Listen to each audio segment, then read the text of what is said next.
Bonjour et bienvenue à cet épisode de la série Moi j'y crois. Je suis Gabrielle Robitaille et comme d'habitude, j'accueille aujourd'hui en studio Roland Scalier. Bonjour Roland. Bonjour Gabrielle. Merci d'être avec nous aujourd'hui. Avec plaisir. Roland, la dernière fois, on a étudié l'Église. On a donc parlé de ce qu'était l'Église, on a vu ses rôles et on a aussi étudié son importance. Pour la première partie de cette émission, j'aimerais qu'on continue sur la même lancée et qu'on parle de l'unité de ce corps du Christ qu'est l'Église. D'accord. Eh bien, tout d'abord, il faut dire que l'unité est quelque chose à laquelle Jésus nous appelle. C'est ce qu'il désire pour nous. Il l'a exprimé dans cette prière magnifique qu'on trouve dans Jean 17, où il est dit « J'ai fait connaître ton nom aux hommes que tu m'as donnés du milieu du monde. Ils étaient à toi et tu me les as donnés, et ils ont gardé ta parole. Maintenant, ils ont connu que tout ce que tu m'as donné vient de toi. Car je leur ai donné les paroles que tu m'as données, et ils les ont reçues, et ils ont vraiment connu que je suis sorti de toi, et ils ont cru que tu m'as envoyé. C'est pour eux que je prie. Je ne prie pas pour le monde, mais pour ceux que tu m'as donnés, parce qu'ils sont à toi. Je leur ai donné la gloire que tu m'as donnée, afin qu'ils soient un, comme nous sommes un, moi en eux, et toi en moi, afin qu'ils soient parfaitement un, et que le monde connaisse que tu m'as envoyé, et que tu les as aimés, comme tu m'as aimé. » Donc, en fait, d'après ce texte, l'unité de l'Église est une preuve puissante de l'amour de Dieu pour l'humanité. Exactement. Et quels sont les facteurs qui unifient l'Église? Un premier facteur d'unité, c'est le Saint-Esprit. Dans Éphésiens 4, 1 à 3, Paul nous appelle à l'unité de l'Esprit. Il dit « Je vous exhorte donc, moi, le prisonnier dans le Seigneur, à marcher d'une manière digne de la vocation qui vous a été adressée, en toute humilité et douceur, avec patience, vous supportant les uns les autres avec amour, vous efforçant de conserver l'unité de l'esprit par le lien de la paix. » Et qu'est-ce que ça veut dire? Même si en lisant on a l'impression que c'est compliqué, c'est en fait très simple. Si on est tous animés par le Saint-Esprit et qu'on laisse tous le Saint-Esprit nous guider et nous transformer, on ira tous automatiquement dans la même direction, dans l'harmonie, puisque Dieu ne se contredit pas lui-même. D'accord. Et est-ce qu'il y a d'autres facteurs d'unité? Oui, le texte continue et Paul nous donne une liste dans Éphésiens 4, 4 à 6. Il dit « Il y a un seul corps et un seul esprit, comme aussi vous avez été appelés à une seule espérance par votre vocation. Il y a un seul Seigneur, une seule foi, un seul baptême, un seul Dieu et Père de tous, qui est au-dessus de tous, parmi tous et en tous. » Quand on réalise qu'on forme un seul corps, qu'on a le même esprit, la même espérance, le même Seigneur, la même foi, le même baptême, le même Dieu et le même Père, automatiquement les barrières tombent. Tout à coup, les barrières culturelles, sociales ou autres semblent tout à fait absurdes. On se rend compte qu'on est tous égaux, tous pécheurs, qu'on a tous besoin d'un sauveur et qu'on n'est pas meilleur que l'autre. Donc, on a tous ces éléments qui sont des facteurs d'unité. Mais quel est le fondement de l'unité? Dans Jean 15, 26, Jésus appelle le Saint-Esprit « Esprit de vérité ». Sa tâche est de travailler dans les cœurs des croyants pour les guider dans toute la vérité. C'est ce que nous dit Jean 16, 13. Donc c'est la vérité centrée sur le Christ qui est la base de l'unité. Quand cette vérité qui se trouve en Jésus demeure dans le cœur, elle affine, elle élève, elle purifie la vie et élimine ainsi tous les préjugés et les frictions. Mais pratiquement, de quoi est-ce que cette unité va avoir l'air? Dans Philippiens 2, 2 à 5, je trouve que l'apôtre Paul résume bien à quoi cette unité devrait ressembler. Il dit « Rendez ma joie parfaite, ayant un même sentiment, un même amour, une même âme, une même pensée. Ne faites rien par esprit de parti ou par vaine gloire, mais que l'humilité vous fasse regarder les autres comme étant au-dessus de vous-même. Que chacun de vous, au lieu de considérer ses propres intérêts, considère aussi ceux des autres. Ayez en vous les sentiments qui étaient en Jésus-Christ. » En d'autres termes, on devrait avoir les mêmes pensées, les mêmes sentiments pour être unis dans nos actions. Voilà, exactement. Mais tout ça, c'est bien beau, mais dans la pratique, c'est pas facile d'atteindre une telle unité. On est tous différents, que ce soit par notre culture, nos goûts. Donc, comment atteindre cette unité? Je crois qu'une nuance très importante qu'il faut faire ici, c'est de ne pas confondre unité et uniformité. Dieu ne nous appelle pas à être tous les mêmes. C'est lui qui a créé la diversité et il aime la diversité. Par contre, malgré toutes nos différences, Dieu nous appelle tous à la conversion et à marcher selon son esprit. Ça veut dire qu'en tant que chrétien, je ne peux pas me réfugier derrière ma culture ou mon héritage familial pour justifier un comportement qui est clairement en désaccord avec la volonté de Dieu. Je suis appelé à être converti, transformé, c'est-à-dire à rejeter justement tout ce qui, dans mon bagage personnel, est en opposition à la volonté de Dieu et qui m'empêche de m'approcher de lui. D'accord. Est-ce que tu aurais des conseils pour nous aider à atteindre l'unité dans nos églises? Oui, j'en ai 4 à proposer rapidement.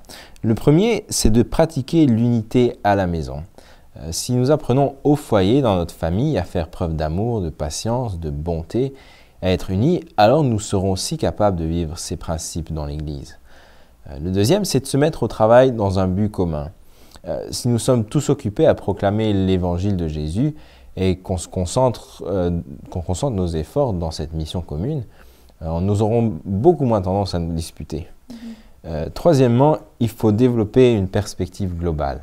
C'est-à-dire que nous devons nous souvenir que nous ne sommes pas seuls dans notre petit coin, mais que nous faisons partie d'un mouvement mondial de gens qui, comme nous, ont pour but de répandre la bonne nouvelle de Jésus.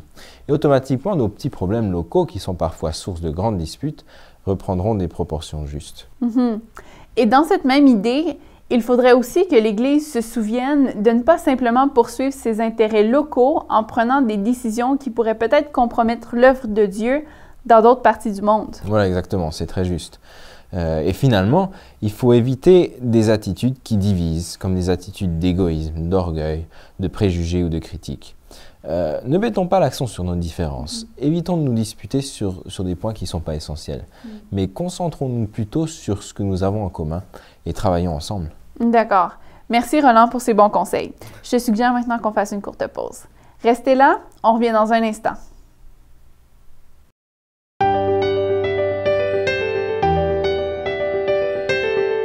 Mieux vivre, c'est des ressources pour une vie meilleure.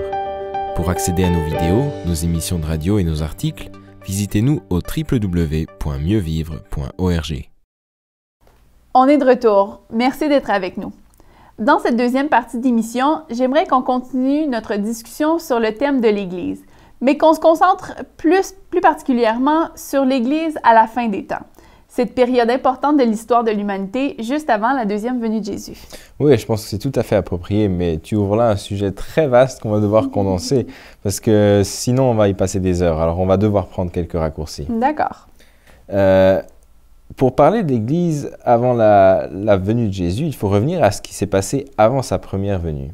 Pendant un moment, tu vas te demander où je t'emmène, mais tu vas voir qu'à la fin, tout va être lié. T'es prête? Oui, c'est parti. Alors pour commencer, est-ce que tu te souviens qui avait annoncé et préparé le ministère de Jésus lors de sa première venue? C'est Jean-Baptiste qui prêchait dans le désert. Il appelait les gens à la repentance et il annonçait la venue de Jésus. Tout à fait, c'est très juste. Et dans Matthieu 11, 13, 14, Jésus dit « Car tous les prophètes et la loi ont prophétisé jusqu'à Jean, et si vous voulez le comprendre, c'est lui qui est l'Élie qui devait venir. » Maintenant, est-ce que tu te souviens qui était Élie? Oui, c'était un grand prophète de l'Ancien Testament qui avait également appelé les gens à la repentance. Voilà, on voit donc que Jésus associe Jean-Baptiste à Élie parce qu'ils avaient un rôle similaire qui était un rôle prophétique. Et ici, Jésus fait référence à Malachie 4, 4 et 5, où il est dit « Souvenez-vous de la loi de Moïse, mon serviteur, auquel j'ai prescrit en Horeb pour tout Israël des préceptes et des ordonnances. Voici, je vous enverrai Élie le prophète avant que le jour de l'Éternel arrive, ce jour grand et redoutable. » Comme Malachie a vécu bien après Élie, il ne peut que s'agir d'un Élie symbolique ou spirituel, c'est-à-dire d'un ministère prophétique semblable à celui d'Élie. Et Jésus nous dit qu'il s'agit de Jean-Baptiste. Seulement, d'après ce texte de Malachie, quand est-ce que ce prophète doit venir? Avant le jour de l'Éternel. Exactement. Donc, on doit alors savoir ce qu'est le jour de l'Éternel. Ésaïe 13, 9 à 11 nous en parle. Il dit « Voici le jour de l'Éternel arrive, jour cruel, jour de colère et d'ardente fureur, qui réduira la terre en solitude et en exterminera les pécheurs. Car les étoiles des cieux et les astres ne feront plus briller leur lumière, le soleil s'obscurcira dès son lever, et la lune ne fera plus luire sa clarté. Je punirai le monde pour sa malice, et les méchants pour leur iniquité, et je ferai cesser l'orgueil des hautains, et j'abattrai l'arrogance des tyrans. » Et Joël 3, 14 nous dit « C'est une multitude dans la vallée du jugement, car le jour de l'Éternel est proche dans la vallée du jugement. » Donc d'après ces textes, que pourrait vouloir signifier le jour de l'Éternel. Il me semble que c'est assez évident qu'on parle du jugement à la fin. Oui, exactement. Ça veut dire que la prophétie de Malachie s'est réalisée par le ministère prophétique de Jean-Baptiste lors de la première venue de Jésus, mais ce n'est qu'une réalisation partielle de la prophétie, parce qu'un autre ministère prophétique doit venir avant le jugement, c'est-à-dire à la fin des temps.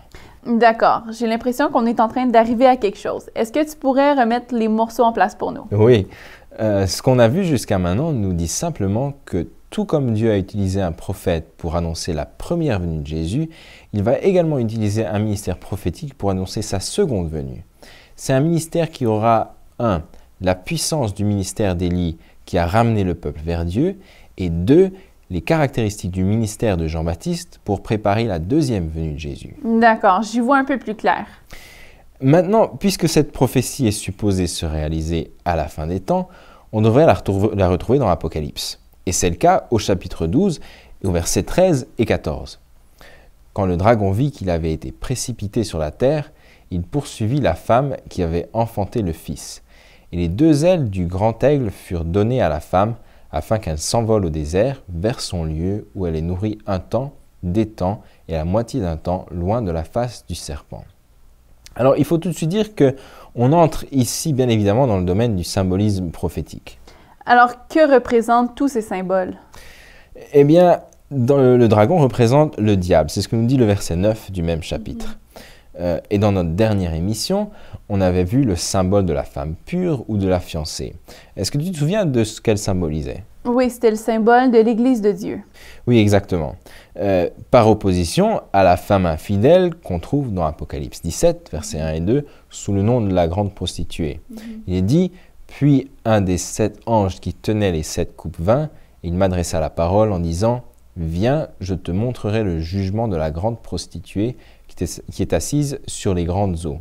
C'est avec elle que les rois de la terre se sont livrés à la débauche, et c'est du vin de sa débauche que les habitants de la terre se sont enivrés. » Cette autre femme désigne donc aussi une église, mais qui est infidèle, qui éloigne les hommes de Dieu et les emmène à la débauche, spirituellement parlant. En d'autres termes, dans le texte d'Apocalypse 12, il est question de Satan qui persécute l'Église fidèle de Dieu. C'est tout à fait ça. Et quand est-ce que cette attaque a eu lieu? La réponse se trouve un peu plus tôt dans le chapitre, au verset 4 à 6. Il est dit « Le dragon se tint devant la femme qui allait enfanter, afin de dévorer son enfant lorsqu'elle aurait enfanté. Elle enfanta un fils qui doit paître toutes les nations avec une verge de fer. Et son enfant fut enlevé vers Dieu et vers son trône. Et la femme s'enfuit dans le désert où elle avait un lieu préparé par Dieu, afin d'y être nourrie pendant 1260 jours. » Qui pourrait bien être ce fils qui règne sur les nations et qui est enlevé vers Dieu? De toute évidence, c'est le Fils de Dieu, ou Jésus. C'est ça, donc cette attaque du dragon contre la femme ou de Satan contre l'Église a lieu après la première venue de Jésus. D'accord. Et que signifie un temps, des temps et la moitié d'un temps du verset 14? Très bonne question. Dans ce texte, on comprend le mot temps comme étant synonyme d'une année. Donc on a un temps, c'est-à-dire une année, des temps qui est le pluriel, on prend ça comme étant 2 années, et la moitié d'un temps comme une demi-année. On a donc une période ici de 3 ans et demi prophétique. Dans d'autres passages bibliques, on trouve la clé de ces périodes prophétiques comme étant un jour prophétique égale un an historique. Donc pour comprendre cette période de 3 ans et demi, il faut qu'on la convertisse en jours. Dans le calendrier juif, un an était composé de 360 jours. On fait donc 3,5 fois 360, ce qui nous donne 1260 jours. On a donc une période de 1260 jours prophétiques qui est égale à 1260 ans historiques. Maintenant, qui dans la Bible a été dans le désert pour fuir la persécution pendant 3 ans et demi? Jacques 5, 17 nous donne la réponse. Il dit « Élie était un homme de la même nature que nous. Il pria avec instance pour qu'il ne pleuve point. Il ne tomba point de pluie sur la terre pendant 3 ans et 6 mois. » On a donc ici une référence directe à Élie. Voilà, exactement. Au Élie qui doit revenir à la fin des temps. Mais comme on est dans le contexte prophétique, il ne s'agit pas ici de 3 ans et demi littéraux, mais à une période symbolique. On n'a malheureusement pas le temps d'étudier cet élément en profondeur, mais par la prophétie de Daniel 7, nous savons que ces 3 ans et demi prophétiques représentent une période de persécution de l'Église fidèle qui a duré 1260 ans, à partir du VIe siècle jusqu'à la fin des années 1700. Et le verset 17 nous dit « Et le dragon fut irrité contre la femme, et il s'en alla faire la guerre au reste de sa postérité. » Seulement, la notion de reste revient à plusieurs reprises dans la Bible. On la retrouve par exemple dans Ésaïe 10, 20 à 22. Il est dit « En ce jour-là, le reste d'Israël et les réchappés de la maison de Jacob cesseront de s'appuyer sur celui qui les frappait. Ils s'appuieront avec confiance sur l'Éternel, le Saint d'Israël. Le reste reviendra, le reste de Jacob, au Dieu puissant. Quand ton peuple, ô Israël, serait comme le sable de la mer, un reste seulement reviendra. La destruction est résolue, elle fera déborder la justice. » Et dans Ézéchiel 14, 21 à 23, il est dit « Oui, ainsi parle le Seigneur, l'Éternel, quoique j'envoie contre Jérusalem mes 4 châtiments terribles, l'épée, la famine, les bêtes féroces et la peste, pour en exterminer les hommes et les bêtes, il y aura néanmoins un reste qui échappera, qui en sortira, des fils et des filles. Voici, ils arriveront auprès de vous, vous verrez leur conduite et leurs actions, et vous vous consolerez du malheur que je fais venir sur Jérusalem, de tout ce que je fais venir sur elle. Ils vous consoleront quand vous verrez leur conduite et leurs actions, et vous reconnaîtrez que ce n'est pas sans raison que je fais tout ce que je lui ai fait, dit le Seigneur l'Éternel. » Donc d'après ce texte, qu'est-ce que le reste peut représenter? Il semble représenter un groupe de gens qui sont restés fidèles à Dieu. Oui, malheureusement, c'est jamais la majorité, d'où le nom de reste. Roland, je pense qu'il est venu maintenant le temps de faire un petit résumé de ce qu'on a vu jusqu'à maintenant. Oui, je suis bien d'accord. On a vu que comme Dieu a utilisé un ministère prophétique pour annoncer la première venue de Jésus, il utilisera aussi un ministère prophétique pour annoncer sa seconde venue. Ensuite, on a vu que ce ministère prophétique va se manifester après la première venue de Jésus, à partir des années 1800. Ce ministère prophétique appartient à la postérité de la femme, c'est-à-dire que c'est une église chrétienne fidèle au sein du christianisme. Ça commence à s'éclaircir maintenant. On a donc ici l'église de la fin des temps dont on parlait au début de cette deuxième partie d'émission. Exactement. Et donc l'église fidèle de la fin des temps, c'est une église qui a un ministère prophétique, c'est-à-dire la mission d'annoncer la deuxième venue de Jésus. C'est tout à fait ça, on l'appelle aussi l'église du reste. Alors, quelles sont les caractéristiques de cette église de la fin des temps? Bonne question. Elles nous sont données à la suite au verset 17. Il nous est dit « Et le dragon fut irrité contre la femme, et il s'en alla faire la guerre au reste de sa postérité, à ceux qui gardent les commandements de Dieu et qui retiennent le témoignage de Jésus. » Donc, la première caractéristique de cette église fidèle des temps de la fin, c'est qu'elle garde les commandements de Dieu. Oui, et il faut noter que dans le texte, il n'est pas dit qu'elle garde des commandements, ni même la plupart des commandements, mais les commandements, ce qui veut dire tous les commandements. Et il faut remarquer aussi que ça rejoint le texte de Malachie 4.4 qu'on a lu au début, où il était dit « Souvenez-vous de la loi de Moïse, mon serviteur, auquel j'ai prescrit en Horeb pour tout Israël, des préceptes et des ordonnances. » Intéressant. Donc, la deuxième caractéristique de l'Église du reste, c'est qu'elle retient le témoignage de Jésus. Voilà, exactement. Et qu'est-ce que le témoignage de Jésus? La réponse se trouve dans Apocalypse 19, versets 9 et 10, où il est dit « L'ange me dit, écris, heureux ceux qui sont appelés au festin des noces de l'agneau. » Puis il me dit, ces paroles sont les véritables paroles de Dieu. Je tombais à ses pieds pour l'adorer. Mais il me dit, garde-toi de le faire, je suis ton compagnon de service et celui de tes frères qui ont le témoignage de Jésus. Adore Dieu, car le témoignage de Jésus est l'esprit de la prophétie. Donc, pour pouvoir accomplir son rôle prophétique, l'Église du reste possède aussi le don de prophétie. Oui, c'est ça. Le témoignage de Jésus, c'est le témoignage que Jésus rend à son peuple par l'intermédiaire de ses prophètes. Et est-ce que l'Apocalypse mentionne d'autres caractéristiques de cette Église du reste? Oui, il y en a deux autres. Apocalypse 14, verset 12 nous dit « C'est ici la persévérance des saints qui gardent les commandements de Dieu et la foi de Jésus. » Mais la foi de Jésus, c'est quoi? Ça veut tout simplement dire que ces gens ont accepté d'être sauvés par la foi dans le sacrifice de Jésus pour eux. C'est d'ailleurs ce qu'on a lu tout à l'heure dans notre texte d'Ésaïe concernant le reste. Il était dit « En ce jour-là, le reste d'Israël et les réchappés de la maison de Jacob cesseront de s'appuyer sur celui qui les frappait.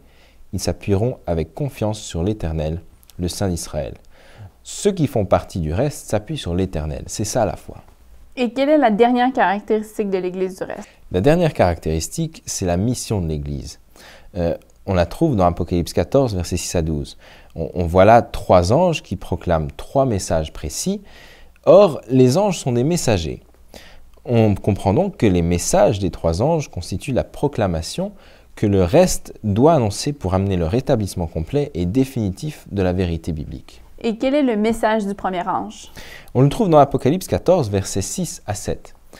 Je vis un autre ange qui volait au milieu du ciel. Il avait un évangile éternel pour l'annoncer aux habitants de la terre et à toute nation, à toute tribu, à toute langue et à tout peuple.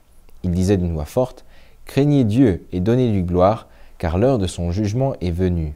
Et adorez celui qui a fait le ciel, la terre, la mer et les sources d'eau. » C'est donc un message qui concerne l'adoration. Exactement, c'est un appel à adorer le Dieu créateur. Et comme par hasard, ce message fait écho à un autre message prêché des milliers d'années auparavant par un prophète de l'Ancien Testament. On le trouve dans 1 Roi 18, verset 21.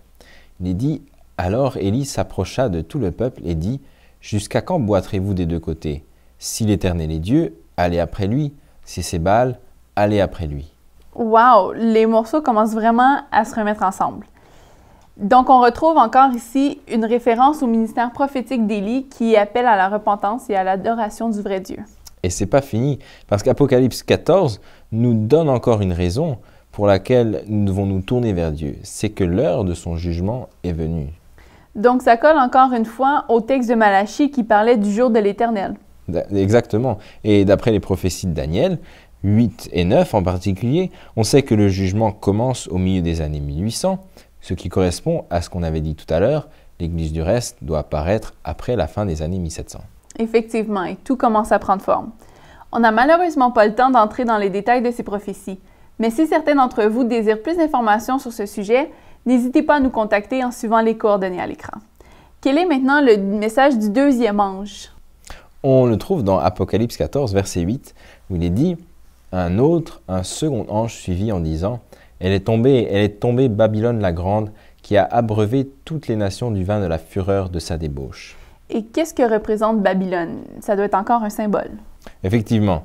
Et la clé de ce symbole, elle se trouve dans Apocalypse 17, verset 5, où il est dit « Sur son front était écrit un nom, un mystère, Babylone la grande, la mère des prostituées et des abominations de la terre. » Et comme on l'a dit tout à l'heure, la prostituée représente l'Église infidèle. Il y a un autre passage concernant Babylone qui va nous éclairer davantage. C'est celui de Daniel 4, 30, où il est dit « Au bout de 12 mois, comme il se promenait dans le palais royal à Babylone, le roi prit la parole et dit « N'est-ce pas ici Babylone la grande que j'ai bâtie comme résidence royale par la puissance de ma force et pour la gloire de ma magnificence ?» Wow, pas un record d'humilité, le roi de Babylone? Non, c'est le moins qu'on puisse dire. Hein. C'est moi ceci, moi cela, moi je. Hein. On comprend donc que Babylone représente un système de salut qui ne s'appuie pas sur Dieu, mais sur nous-mêmes et sur nos œuvres. Et quand on met tout ça ensemble, on comprend que le message du deuxième ange est un avertissement qui nous dit « Attention, le salut par les œuvres, ça ne marche pas, ça mène à l'échec. » Et ce message est donc un appel à accepter par la foi le salut que Dieu nous offre en Jésus, car c'est seulement par Jésus que nous pouvons être sauvés. D'accord. Et quel est le troisième message? On le trouve au verset 9 à 11 d'Apocalypse 14, où il est dit « Et un troisième ange les suivit en disant d'une voix forte, « Si quelqu'un adore la bête et son image et reçoit une marque sur son front ou sur sa main, il boira lui aussi du vin de la fureur de Dieu, versé sans mélange dans la coupe de sa colère, et il sera tourmenté dans le feu et le soufre devant les saints anges et devant l'agneau. Et la fumée de leur tourment monte au siècle des siècles. Et ils n'ont de repos ni jour ni nuit, ceux qui adorent la bête et son image, et quiconque reçoit la marque de son nom. » Mais que représente la bête? Très bonne question. On n'a malheureusement pas le temps de développer cette question. C'est toute une étude en soi. Mais d'après d'autres textes de Daniel et d'Apocalypse, on comprend que la bête correspond en fait à Babylone. D'accord. Et quelle est cette marque dont il est question ici? Ce n'est pas le seul endroit dans la Bible où il est question d'un signe sur la main et sur le front. Regarde dans Deutéronome, chapitre 6, versets 5 à 9. Il est dit « Tu aimeras l'Éternel ton Dieu de tout ton cœur, de toute ton âme et de toute ta force. Et ces commandements que je te donne aujourd'hui seront dans ton cœur. Tu les inculqueras à tes enfants et tu en parleras quand tu seras dans ta maison, quand tu iras en voyage, quand tu te coucheras et quand tu te lèveras. Tu les lieras comme un signe sur tes mains, ils seront comme des frontons entre tes yeux. Tu les écriras sur les poteaux de ta maison et sur tes portes. Alors dans ce texte, qu'est-ce qui doit être lié comme un signe sur les mains et sur le front? Les commandements de Dieu. Voilà, exactement.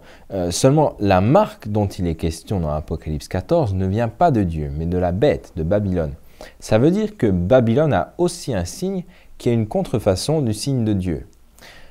Comme le signe de Dieu est l'obéissance à ses commandements par amour pour lui, Babylone fait aussi un faux signe sur la main et sur le front, c'est-à-dire le signe d'obéissance à sa loi à elle, plutôt qu'à la loi de Dieu.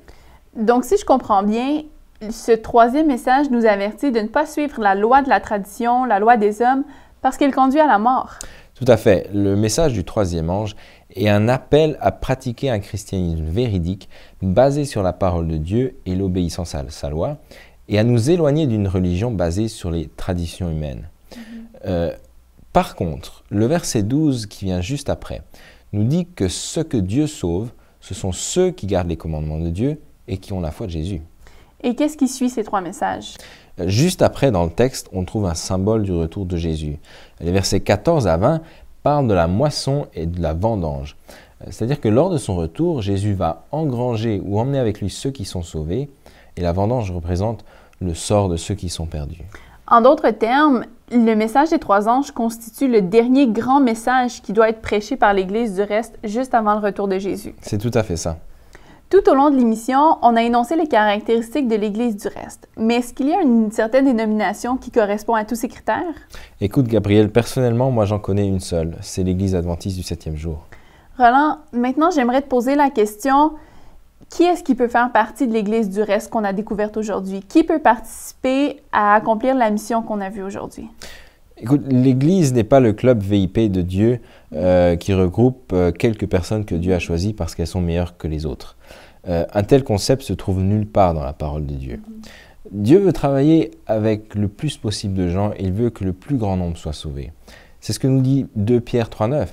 Il dit « Le Seigneur ne tarde pas dans l'accomplissement de la promesse comme quelques-uns le croient, mais il use de patience envers vous, ne voulant pas qu'aucun périsse, mais voulant que tous arrivent à la repentance. » Dieu nous appelle tous à faire partie de ce mouvement prophétique qui précède le retour de Jésus.